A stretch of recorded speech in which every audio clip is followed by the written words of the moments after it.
Northern California, large city in Northern California, I think it was Oakland, can't read. And it's ridiculous. It's just nuts. And, I went off during the break. I'll go off again here shortly. And then we'll do a fun one with you about 18 comedy films that the woke culture has decided you can't show today. Be back in a little bit. Don't go far. Listen to the Joe Messina Show with Sonja Schmidt. Be back in a few minutes. Very good. All right, pick it up.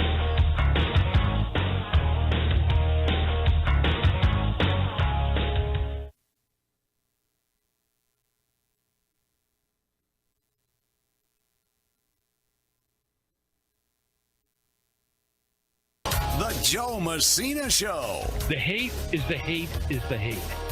They are not going to change their mind. Many of those people, the people who think that the Jews are bad, Israel is bad, and all that, they've been brought up that way. They've been pounded in their head forever. Changing your oil with a full synthetic oil like Castrol Edge can help your engine get more miles. Right now, you can get 5 quarts with an STP Extended Life Oil Filter for only $36.99. Get started on your next job today with the parts you need when you need them at AutoZone or AutoZone.com. Get in the zone, AutoZone. Restrictions apply.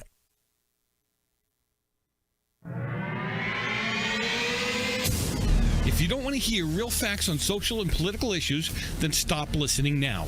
Otherwise, stay right here for real issues, real facts with real people. Maybe you know what a zombie is. When you keep voting party line, this is what happens to you. It's worse than horrible because a zombie has no will of his own. You have subways that are falling apart. You have cops that are being accosted in the street because of that socialist you elected as your mayor. You see them sometimes walking around blindly with dead eyes, following orders. When are you New Yorkers going to start holding those people responsible for what they do? Not knowing what they do, not caring. You mean like Democrats? I'm going to deal with topics and issues that'll make you think, make you mad, and maybe even get you a little embarrassed. So don't go anywhere. The lines are open. You can reach me at 855-REAL-JOE, 855-732-5563. It's the Joe Messina Show.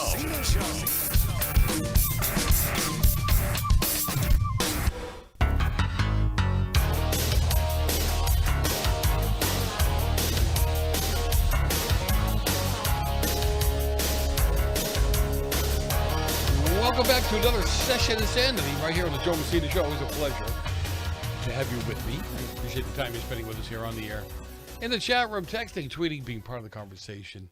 Make the call, 855-REAL-JOE, 855-732-5563. Truly, get informed, make the call, right?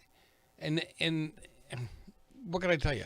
Once you get informed, once you start talking to some of these people, and I'm not going to say you could flip them because that's not what I'm looking for here. I'm looking for you to give them enough information to get them to go home and think, well, you know what? Maybe he had a point. Let me look that up. Let me look at that. Let me see how true what he just told me is. All right. Sonja Schmidt joins me. She does every week. I always appreciate her time with me as my co-host on Fridays. And Sonja,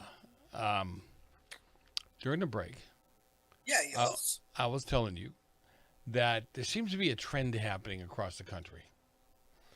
And I know I'm going to catch heat for this, but whatever.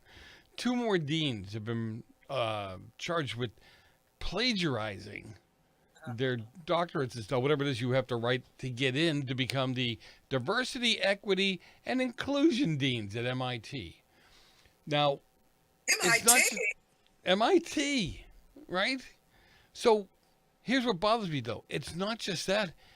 We saw we've seen so many cases now, including the president of Harvard, who plagiarized her papers. The other, what was it, Yale? One of the other schools, another DEI dean, plagiarized her papers. We're seeing this as the norm. I'm actually getting a kick out of this because you would think in education world, they would know better than to do this, right?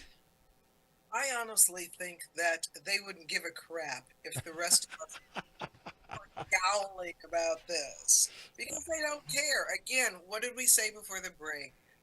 What did you say? The ends justify the means. Yeah. These people have to plagiarize to get in and to meet their sort of DEI quotas and to look good because they got a black female lesbian head of the president. Then that's what they'll do because they don't have any real morals about this. Well, that would be an integrity issue, wouldn't it? I mean, You They don't willing have to that. cheat to get in like that? You don't think that character, integrity, morals? The ends justify. I don't think this is a real problem for her. I think the only problem for them is that they've been called out by us. And when we stop doing that, which we have been doing for years and years and years, is not speaking up, they don't care. I don't think they care, Joe. Yeah, you're probably right. I just hoping. I got a little hope, a little ray of sunshine. Hope. I think they think it's clever. And because they have such low bigotry of what is it, the soft bigotry of low expectations. And I don't know who these other people are who you're talking about, but if they're people of color, I don't think that they care because they have the soft bigotry of low expectations. They don't expect them to be able to achieve a paper on their own or to do any sort of white papers on their own. So, Do they not think they're going to get caught? Do they not think that somebody's going to do some kind of check on the work that they're doing? doesn't matter. We don't. The other side hasn't been accustomed to calling them out on it. So absolutely, they think that they can get away with it, and it's no big deal. That coupled with the fact that they have low morality and they don't really give a crap. I don't think it happens to them. No, I know you're right. It just bothers me again. Hey. It bothers me for? It bothers me for the cheaters who thought that they were going to find a home in this party or this group or this tribe by cheating, and it only did them harm.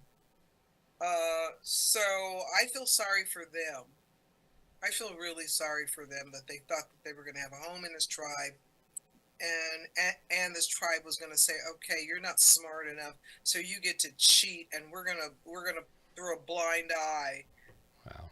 That, and then they have to go down with the fire. You know, the woman at Harvard, Principal Gay. Oh yeah, right. Aptly named. She can't feel good about herself. God.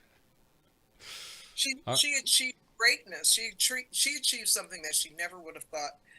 It was her dream job, but she had to do it by cheating. And these people who were allowing her in were saying, "We don't think enough of you that you can get this achievement on your own merit." That's a good point. That's gotta feel happy. No, I don't know anybody. I say this about politics all the time. When somebody cheats to get their position, you can't feel good about it. You can't. In the back of your head, you're always going to wonder whether you won or not for real, whether you really got the seat the way you should. And I think that's something that people need to, well, doesn't matter. I know. They don't care. Wouldn't feel good about it. I honestly think that they are okay with it, again, because they lack the moral integrity to care. They think the ends justify the means. Yeah. So I don't think that they really care about, oh yeah, we cheated, but we won. The most important thing is we Who was it? Who was it? The senator from Harry Reid. I used to call him Harry Reid, right, out of Nevada. And if you recall, he spread the lies about Mitt Romney, right? I know exactly where you're going. And when he got interviewed at the very end, what did the reporter say? Don't you feel bad about the misinformation and lies you told? He goes, well, he didn't get in, did he? It worked. Whoa. Anyway, gotta go for a break. Be back in a minute. Don't go far. Joe Messina, your host. We'll be right back.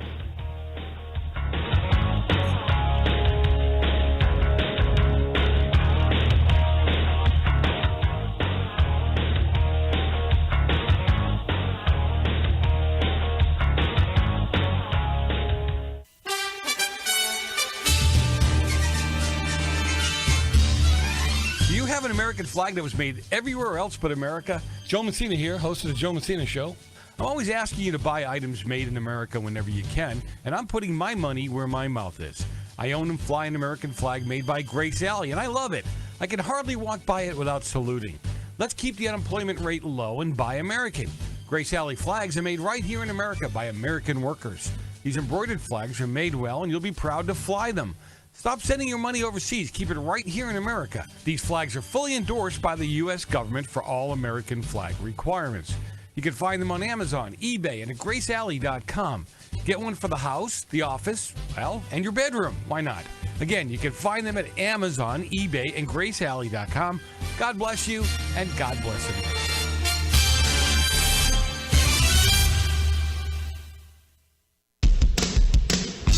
J&M Enterprises is a full-service screen printing company. They print on shirts, pants, hats, cups, frisbees, sports bags, sweatshirts, tote bags, and most any other promotional items. J&M has been family-owned and operated for over 25 years. J&M takes pride in providing high-quality products and services because we care. Our state-of-the-art equipment enables us to print high volume with superior quality on any job. We print on clothing lines for schools, businesses, sports teams, and bands nationwide. Our team is committed to total customer satisfaction and the quality you should expect from a professional screen printing company. J&M, family owned and operated. Give us a call. We guarantee a great product and a great price. 800-462-0002. For a price quote, 800-468-0002. Or go to the web at www.jnm.cc. Grease is cheap, But the air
Anybody there?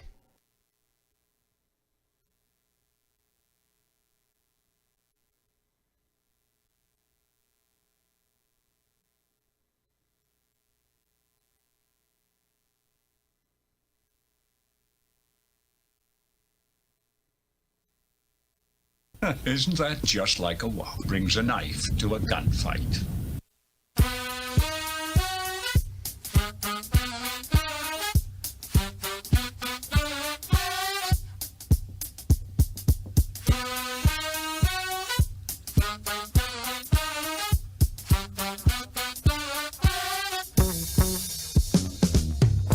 Music is a world within itself. We are back. Always a pleasure to have you with me at 855 Real Joe. 855-732-5563. Get involved, get engaged, be part of the solution. It's how we win. Again, I know the mantra makes some of you nuts. I don't really care. You know, it's kind of one of those things. You keep speaking, you keep speaking, you keep speaking. All right? So one of the ways you speak to this, it's one of the ways that'll get into your head, and I'll be there in your head telling you when things aren't quite right. Anyhow, 855 Real Joe, 855-732-5563. Sonja Smith joins me as she does every week as my co-host, and always appreciate her time with me as well. Hey, Sonja, we're doing okay. Well, I'm glad to be here on video tonight for the past month or so. I know. I've had a lot of dental work. You see, that makes for a bigger smile, right? I don't know. I'm allergic to the stuff that they stick you with to deaden you. So that's why I couldn't come on the air, because I look like some sort of monster. Looked like you had like a face was all puffed up, was it? It was totally puffed up, and I didn't want to scare people, so I opted to stay out of the camera. Well, I'm not trying to make you puff up again, but I know we both know of this fella. Dabney Coleman died. Yeah. 92 years old. That's a long life. I mean, not that makes it any easier. I'm glad. I'm glad he lived that long, because I really enjoyed his work. And I should look up his movies so you guys could know who he is. But he was incredibly funny in a very... You know what he was in? This is the first thing I can think of is 9 to 5 with Barton and he had a very dry. He was a very calm comic, but very funny. I really appreciated his style of comedy, but he was always funny. I'm glad he lived a long life. Oh yeah, and you know, people appreciated him. He was a lot. I mean, he always played that almost a sleaze bag. You know what I mean? Yes, and right? Yeah. and he just under the surface, he's just like, he's a sleaze bag, but he didn't go over the top with it. Yeah. It was great. No, Yep. So he, well, you know what?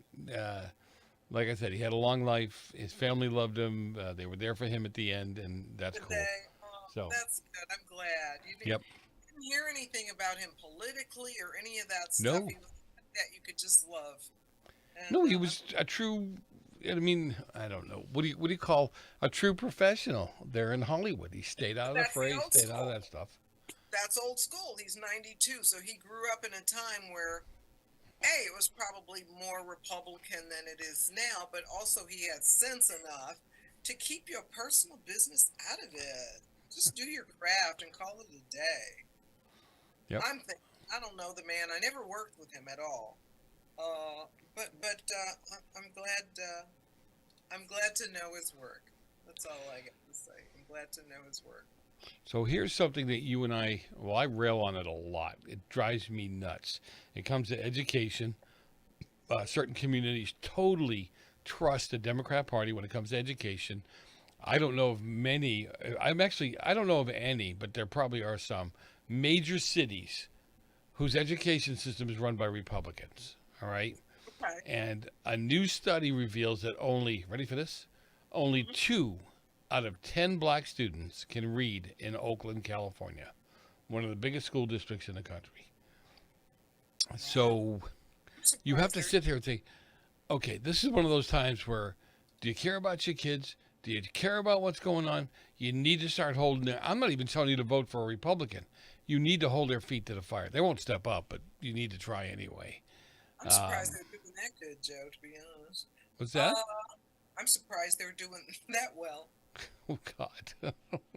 So, well, you know, when you go down what's going on and the things that they're focusing on, first of all, they didn't give me the quote-unquote brown number, but they say the brown community is struggling as much, right? And when you go through the report, the school board isn't the school board and the school district really isn't pressing on this because they're truly spending too much money on DEI kinds of things. They're diverting funds to these social situations. You gotta have priorities, Joe. Yeah. You know, the thing about it is too is you don't know how much of these numbers are failing or falling because of immigrant children who are coming in who don't speak English, and you've got to start your reading program. I don't know. I'm just speculating. Yeah. And I have an ex-husband, one of my ex-husbands.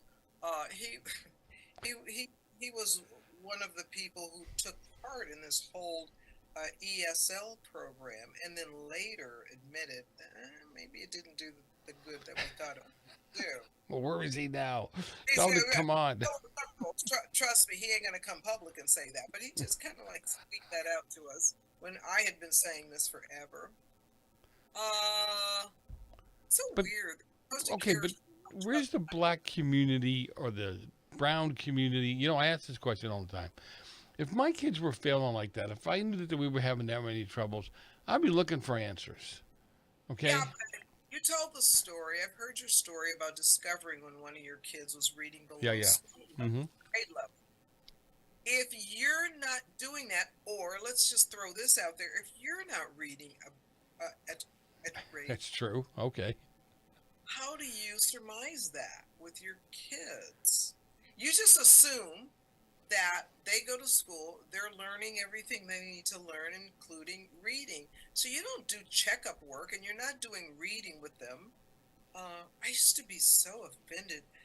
On the black radio stations, there would be commercials about reading to your kids and talking to your kids. I'd be so offended. I'm like, who don't know how to do that? I realized there are people who don't know how to do that. They don't think of doing that. So the fact that these kids are reading well below their grade level, it's a multi-tiered problem. It's parents, it's teachers, it's school boards, it's society, it's the left, it's all sorts of things. But I do think, once again, it's by design. If you have dumb behind kids, you can tell them how to vote. You know, I'm not trying to put you on the spot, but if you had the opportunity to either speak to the Board of Education or speak to parents who are kind of out of touch, what would you say to them? How do you get them to understand? First of all, I would choose the parents. Okay, good deal. Yeah, I would not talk to the school board because I think the parents can push the school board. And I think as a single parent and as a single black parent who has raised successful black children, I think that I have a message that I could tell them about. It really is about being engaged and you know, we talk about the story with the guy. We gotta go to break. So hold that thought. I want you to finish that. So be back in a minute, people. Don't go far. A lot more coming up on the Joe Messina Show with Sonja Schmidt. Be right back.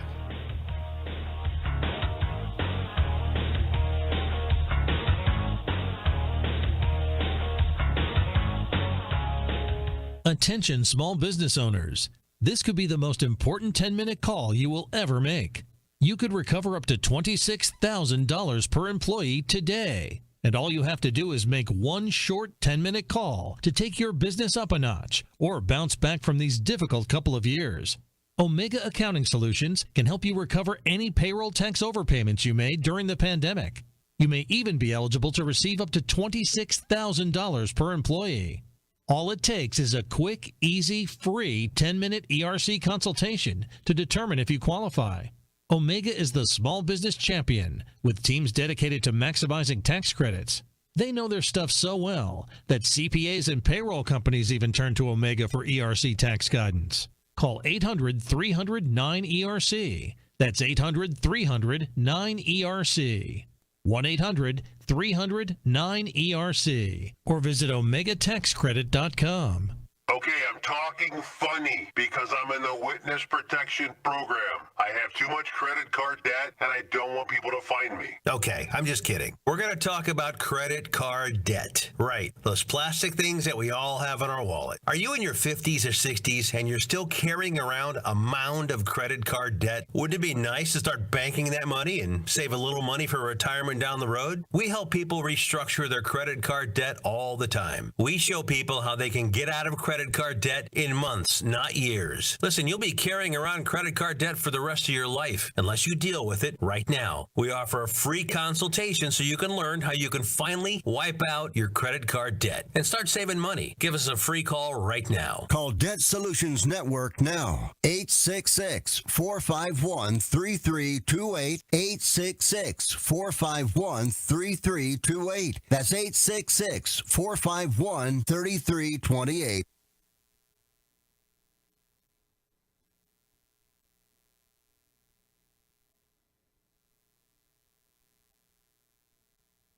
It's time for the Melissa's Produce Pick of the Week. Every week from the ordinary to the extraordinary, guaranteeing that the best and freshest global produce anywhere always comes from Melissa's. This is actually from my backyard. Just close your eyes and imagine the smell of a perfect strawberry. It's deeply jammy and it's got a little caramel hint and it's floral. It's like the best field fresh strawberry. And it comes from Harry's Berries, founded in Oxnard, California in 1967.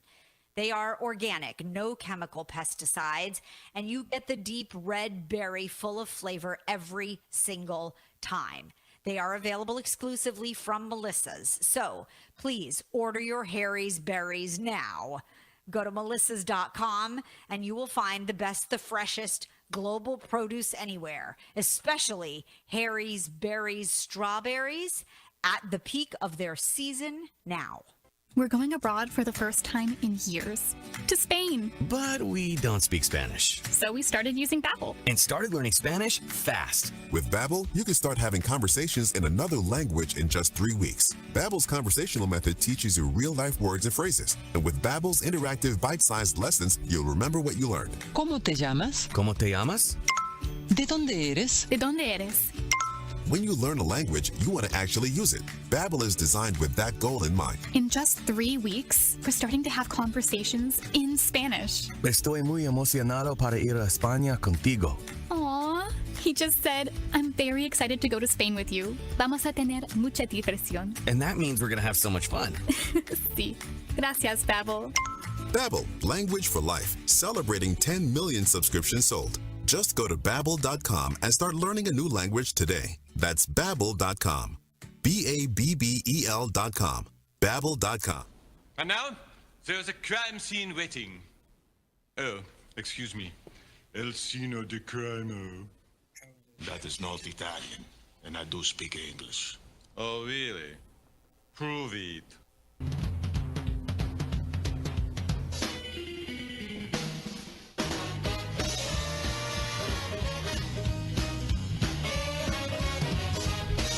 We are back. Joe Messina, your host. Always a pleasure to have you with me. You can send me an email if you want. joe@joemessina.com. joe@joemessina.com. And I appreciate you and you pay attention. I appreciate the, even as, when we don't agree, as long as you're, civil about it, I don't lose my mind over it. It's when you get stupid, to put it real simple, that I'm just going to tear you up online. It's really that simple for me. Anyway, 855-REAL-JOE, 855-732-5563. Get involved, get engaged. Be part of the solution like Sonja Schmidt is, who joins me every week. Always appreciate her time with me as well. And Sonja, we were talking about how only 2 out of 10 kids in the city of Oakland, California, the bastion of education and technology and all that fun stuff, and they can't seem to get their act together. Well, we're certainly spending a lot. I don't know what we're saying we're spending it on, but we are the highest spending kids per kid in the school board ever, for our kids not to know how to read or write or do math or whatever. And I was just saying, personally, I think it's a little bit by design. As stupid as you make kids, the more willing they are to believe what you're telling them about life and how to vote. So I don't think this is something that in the long run they're not doing by design.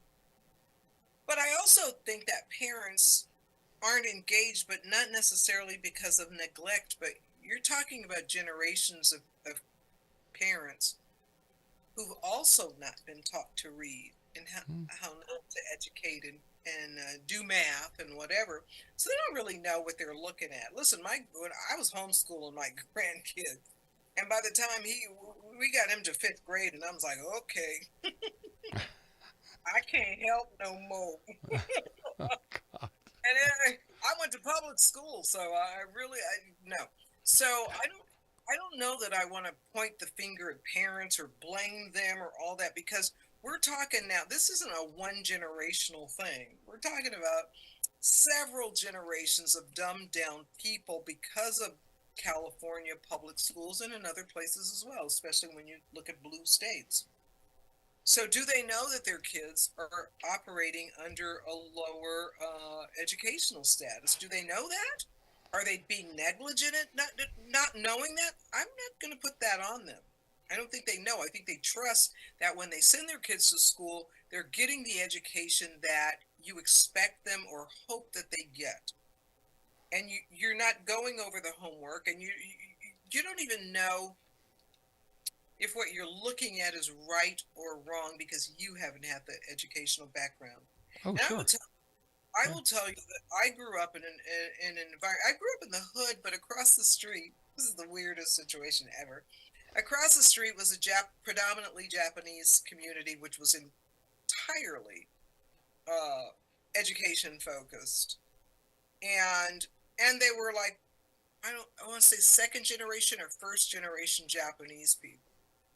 Right. So although they had a real high esteem for education, they didn't necessarily speak English or they didn't understand the homework that was coming in.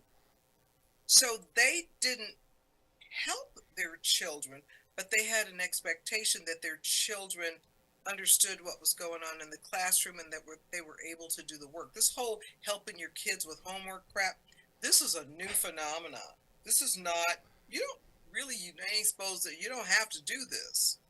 And I saw that in the Japanese community. They didn't understand it. They didn't even speak English. So your kids had to be responsible for their work.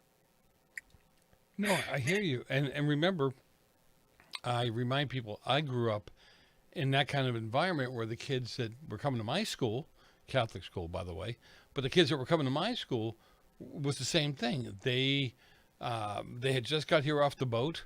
Their parents pretty much didn't speak a word of English. And when I say off the boat, I mean off the boat. You know that. Literally, Yeah. literally off the boat. Just off the boat. And so you sit there and you say, it worked back then. If it's not broken, why are we fixing it, kind of thing. But they went home. They learned English. They learned how to speak English and write, that kind of stuff at the school. And what did? They went home and taught their mom and dad how to read, write, and speak, right? That's right. And I've told you this story on air and probably personally. We've had those kids, Asian in my particular circumstance, that came off that boat and couldn't speak a word of English. And within another month or so, not only did they master English, but they were mastering math or whatever. And it wasn't because they were smarter or had bigger brains, or their home life predicted or espoused a different expectation for education. And we got that in our community, in the Black community in those days. That got weeded out when liberalism was ushered in. And I can talk about that at great extent. But the matter is, what you expect from your children. And I've talked to my grandson's karate teacher. He, out here in our community, I saw him do some stuff with 4-year-olds that I was shocked. I was like, and I talked to him one day. I said, how do you get 4-year-olds to do this? And he just says, because I expect them to. Oh, that's a great line. It's a great line. Isn't it? Like, boy, is that simple, but yeah. He set expectations for me. Kids especially, they want to please you. That's what I was going to say. They loved him because once they met that criteria, and they loved him for expecting that of him, and he praised them for. He never did it with anger or, he was their dojo, but he was like, he was their master, but he never did that in a cruel way or forceful way, or he just calmly said, because I expect them to. All right, I got to ask you this question because you know how all this stuff we get for political correctness. Can you still call people master in those situations? I mean, seriously, I'm surprised somebody hasn't beat them up yet. Let me tell you something, and I don't want to promote there's so many martial arts studios out here where we live, and I don't want to promote one over the other, but I will tell you, as a grandmother who was helping to raise her grandson with her daughter, who was a single mother, we lucked on this. I don't know how she found him. I think she just Googled him, and she found him, and he became our second dad. When we were having a problem, if my grandson did something at school, he lied or he did something, this guy was on the same page as us, and he taught him about integrity. Yep. And respect. Yeah, respect. And oh my God, it's so funny because my grandson, he didn't know how to say the word integrity. He would say integrity. But our master. So in answer to your question, we were proud to call him my grandson's master. And that's what they say. They say, yes, sir. Yes, master, sir. And they learned how to acknowledge respect and authority. And we trusted that he was teaching him good qualities. And so he did. All right. I got one for you. One that you'll love, because I know we only have one segment left. These are 18 comedy films that the woke culture has said, no more. I don't understand, but okay. This isn't a test, is it? Because I like to give you tests. I know. No. This is. I want your input on why, right? A, you're good at it. B, it's really funny and it lightens up the air. But you're really good at it. Well, thank you. I'm guessing most of the time, though. Guesses are right on. They're fun. 16 Candles. The John Hughes directed coming-of-age comedy, 16 Candles, 1984, exploring the trials and tribulations of adolescence. The film's portrayal, though, of the Asian exchange student was harmful to the Asian community.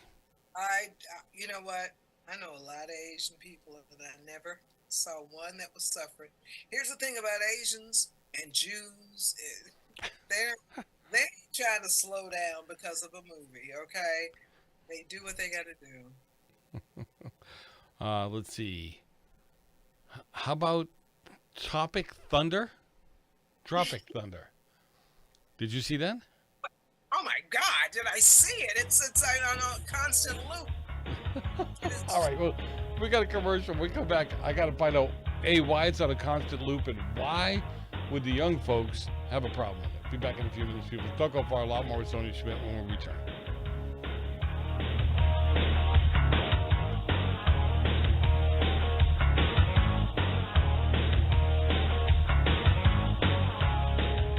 Greece is cheap. But the airfare costs a fortune. Paris? Not much closer, and again, airfare... What about Puerto Vallarta? Let's face it, flying anywhere is just too expensive. Wait, what's this? Low-cost airlines. With one call to low-cost airlines, you'll drastically slash your travel costs. We're talking insanely low airline prices to any of your favorite destinations. Where would you like to go? London, Rome, Costa Rica, Australia? Wow, that's cheap. So why wait? Call now to learn how crazy cheap it is to fly anywhere in the U.S. or international. Our prices are so low, we can't publish them. The only way to get them is to call to instantly hear the most amazing best deals on airline travel. It's that easy. So call now and start packing. 800-215-5141. 800-215-5141. 800-215-5141. That's 800-215-5141. Let's see, if something costs less, but people are happier with it, that sounds like something to look into, and that is MediShare. Maybe you've heard switching to MediShare to pay for healthcare can save many families up to $500 a month, and that is huge. But it's also true that people are way more satisfied after making the switch, too. The member satisfaction rate for MediShare is double that of the typical health insurance plan. Double. MediShare works, too. It's been around for 30 years. Members have shared more than $5 billion of each other's bills. People love having telehealth and a huge nationwide PPO network. So, yeah, really, you can save a ton and like it better. Imagine being happy with how you're taking care of your health care. So if you're self-employed or part of the gig economy, or you just want a plan you're happy with, you can call right now. You'll get a price within 2 minutes. So see what you can save. This is a very, very smart use of 2 minutes. Here's the number you need. Call 833-34-BIBLE. That's 833-34-BIBLE. 833-34-BIBLE.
Never mind, dear. Chin up. That's right, both of them. Yeah.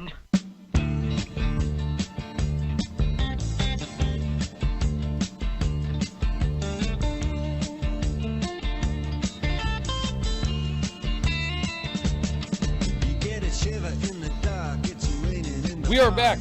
Joe Mazzini, your host. Always a pleasure to have you with me. 855-REAL-JOE. 855-732-5563. Look, get involved. Get engaged. Be part of the solution. It works out well. For everybody involved, it works out well. So I do appreciate the time you're spending with me. All right, back at it.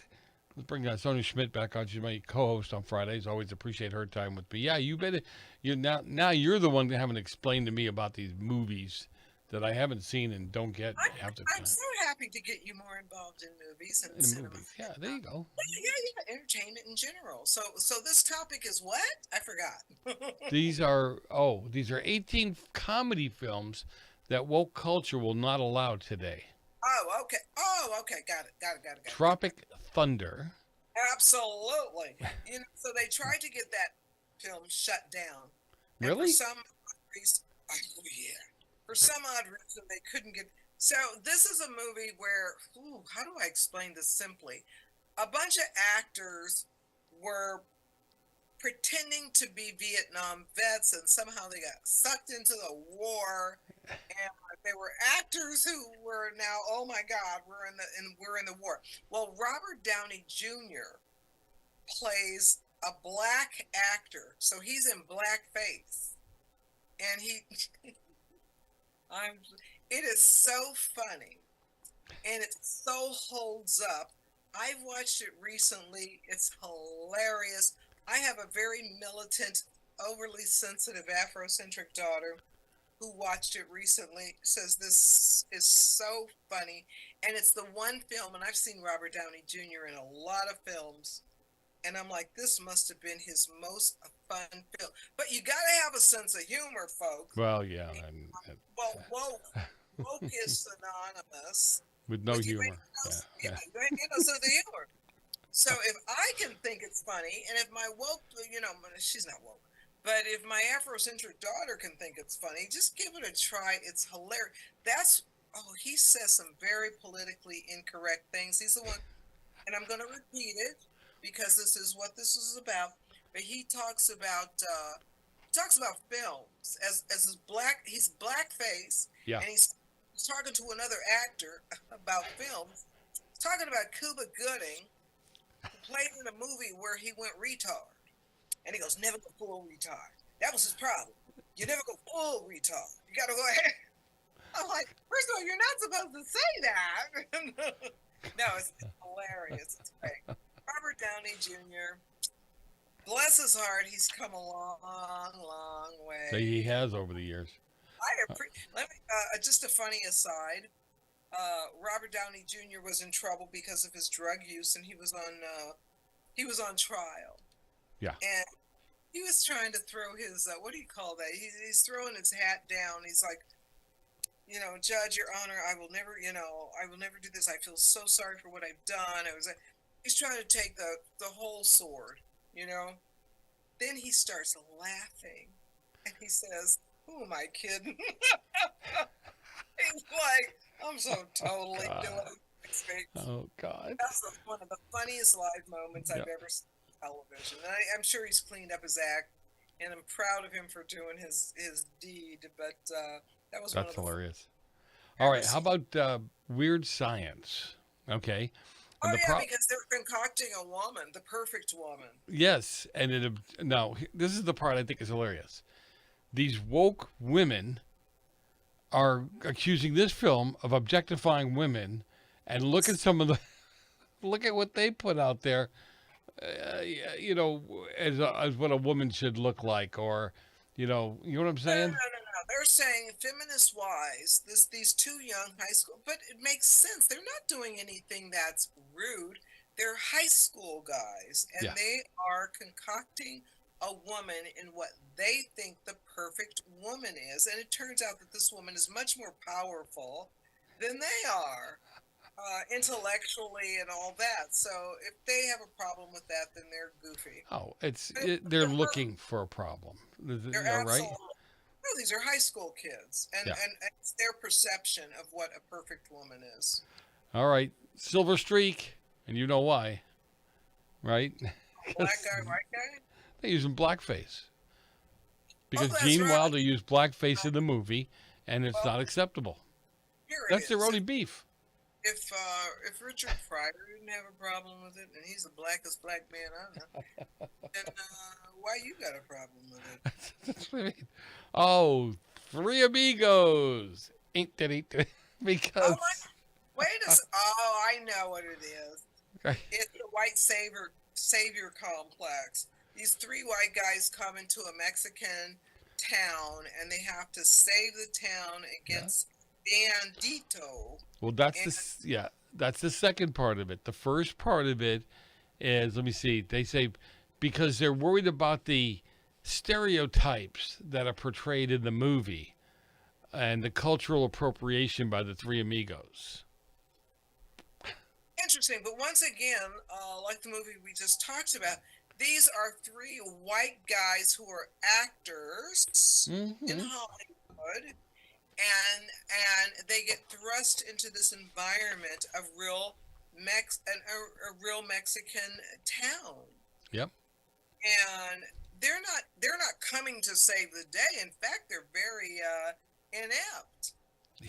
They have to learn as three friends, and then one finds a love interest. They have to figure out how to do that. Now, I get the whole white savior movie thing. I get that. God. But it's a really fun movie. It is lighthearted too. Very lighthearted. So I would suggest you guys watch it. Don't listen to those boneheads. All right. Don't listen to the boneheads. Aladdin. Well, I think I've read about this. Is that negative stereotypes about Eastern? Eastern. Well, yeah, they're concerned with the cultural representation of the people. Okay, it's a cartoon, first of all.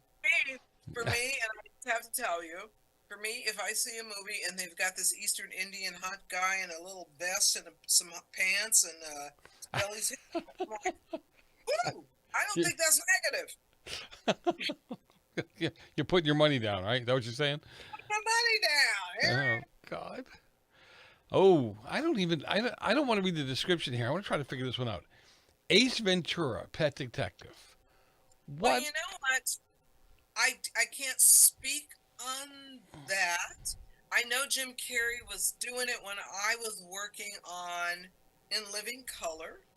But so what's their beef?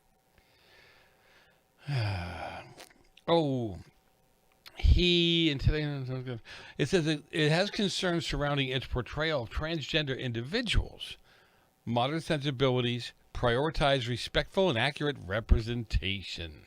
I don't remember. You know what? I don't know the movie well enough to speak to that. I don't remember him doing anything transgender. You know, I know that Jim Carrey is way out there and he does all sorts of things. Oh, but sure. I don't remember any transgender things and he's so woke. Y'all can't give him a pass. Oh yeah, he is, isn't he? Y'all can't just let him do his thing. Okay. All right. Well, but isn't this kind of proof positive of what we've been saying for a long time? It's they're in search of an offense. I mean, these movies are lighthearted. They're funny. You know. And you know, we're looking at articles, and I do this as well. We're looking at articles where people kind of like duplicate stuff, and they're looking for stuff, and they're looking for an offense. This is a society that's looking for an offense. This is a media that's looking for stuff to write about, and it's fun. But you know what bothers me about this? You know, I don't know about as much about residuals as you do and what have you. But some of these people made these movies. Like one of them they bring up is 48 Hours, and it's a stereotypical, white cop, black criminal kind of thing. And you're thinking to yourself, okay, for the day, for the time the movie was made, you really think who was in it? Was it Eddie Murphy? You really think that Eddie Murphy would have done a movie like? It was Eddie Murphy and Nick Nolte. And yeah. What we used to call them is buddy comedies. It didn't have anything to do with race. Now, if you had a way of making the buddy comedy work, and if it had to do with race or it had to do with, oh, this guy's from a lower income community and this guy's a cop, that's a funny. So they're just like you said, they're looking for an offense. Charles Grodin did a movie, and I can't look that up right now, but I believe it was with he did a buddy movie, and it was a cop he was like what do you call that kind probation officer? No, when you have to bring somebody in because they're on what do you call it? Bounty hunter. Yes, he was a bounty hunter. And Charles Grodin, bless his heart, He did a movie with someone, and Lord knows I'm always wrong, as they point out on one of our other shows. It's a buddy movie, so y'all just understand that